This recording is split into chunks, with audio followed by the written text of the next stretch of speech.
బేతవోలు తెలంగాణ రాష్ట్రం సూర్యాపేట జిల్లా చిలుకూరు మండలంలోని గ్రామం.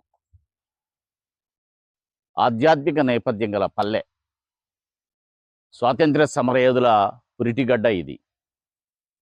అన్నదాతల లోగిలిది. జ్ఞాన విజ్ఞాన సంపదను పంచేటువంటి జ్ఞాన భాండాగారం ఇది. పాడి పంటల సస్యశ్యామల సౌభాగ్య సిరి మల్లె ఇది. రాష్ట్రంలోనే అతిపెద్దదైన చెరువు. సాగు తాగునీటికి మత్స్య సంపదకు పేరెన్నికగన్నది. నిజాం దాష్టీకాల నుంచి నిజాం బూజు దులిపి ఆ ఘటనలతో సాక్షిభూతంగా నిలిచిన గడి, వ్యవసాయం, ఉద్యోగాల కొలువుల నేల ఇది. పెద్దబడి పక్కనే గల ఈ పెంకుటిల్లు నేటికి పాత జ్ఞాపకాలను తడుముతోంది. ఈ ఊరి చివర్లో దూరంగా విసిరేసినట్లుగా ఈ పెంకుటిల్లు. ఆనాడు సున్నం ఇటుకరాయితో నాన్న కొనుగోలు చేసిన సుమారు ఎకరం స్థలంలో నాన్నే స్వయంగా దగ్గరుండి 6 గదులతో నిర్మించిన ఈ ఇల్లు నాన్న, అమ్మ, 4 సోదరులు, 2 అక్క చెల్లెళ్లతో పెద్ద కుటుంబంగా కళకళలాడుతుండేది. షష్ఠి పూర్తి చేసుకున్న ఈ పెంకుటిల్లు ఆనాడు మా అందరికీ ఆనందాల పొదరిల్లుగా ఉండేది. ఈ ఇంటిలో చెరగని ముద్రలెన్నో, చెరిగిపోని జ్ఞాపకాలెన్నో, ఆ బాల్యపు గుర్తులు, నాన్న సేవలు, మధుర స్మృతులు ఎప్పటికీ గుండెను తాకుతుంటాయి. ఇంటి వెనుక చింత చెట్టు, ముందు అరటి, మామిడి చెట్లతో స్థలం మధ్యలో నిర్మించిన ఈ ఇల్లు ప్రకృతి ఒడిలో ఉన్నట్లుగా పచ్చదనంతో కళకళలాడుతుంటుంది. ఇది ఆత్మీయ అనుబంధాల లోగిలి, కుటుంబ మానవీయ బంధాల పొదరిల్లు. నాన్న త్యాగం, అమ్మ ప్రేమలతో పునీతమైన మధుర చిరస్మరణీయమైన జ్ఞాపిక ఇది.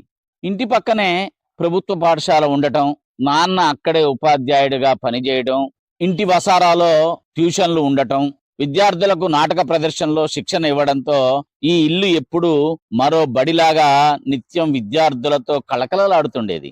నాన్న గణితం, ఆంగ్లం చెప్పేవాడు. మంచి హాస్య చతురి కూడా. సందర్భోచితంగా, సమయస్ఫూర్తిగా అందరినీ నవ్వించేవాడు. పవిత్ర ఉపాధ్యాయ వృత్తిలో ఎందరో విద్యార్థులకు విద్యాబుద్ధులు నేర్పిన నాన్న బహుముఖ ప్రజ్ఞాశాలి. పశు వైద్యంలో సర్టిఫికెట్ ఉండటంతో చుట్టుపక్కల గ్రామాలకు పశువులకు ఆయనే వైద్యాధికారి. రైతులు వైద్య నిమిత్తం పశువులను ఇంటికి తీసుకొచ్చేవారు.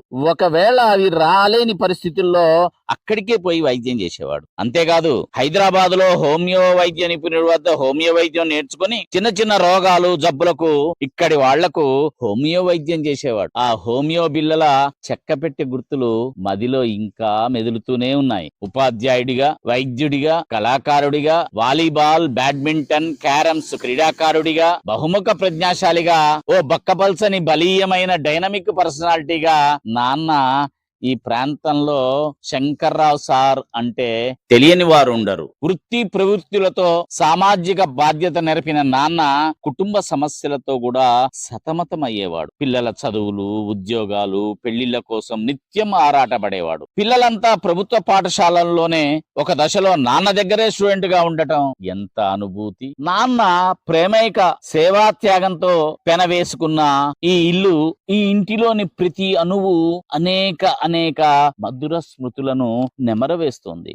ఈ ఇల్లు 6 గదులతో, హాలు, వంటగదితో నిర్మించబడి. ఇగో ఇక్కడ నుంచి మనం మొదలు పెడితే ఇది వసారా. ఇక్కడ విద్యార్థులకు నాన్న, అమ్మ, సోదరులు ట్యూషన్ చెప్పేవారు. ఇక లోపలికి వెళ్తే ఇది హాలు. ఈ హాల్లోనే మేమంతా కలిసి 6 పిల్లలం నాన్న, అమ్మతో కలిసి ఇక్కడే అప్పుడు బ్లాక్ అండ్ వైట్ టీవీ ఉంటే అక్కడ ఆ టీవీ చూస్తూ సంతోషంగా, ఆనందంగా ఇక్కడ గడిపే క్షణాలు మాకెప్పటికీ గుర్తుండేవే.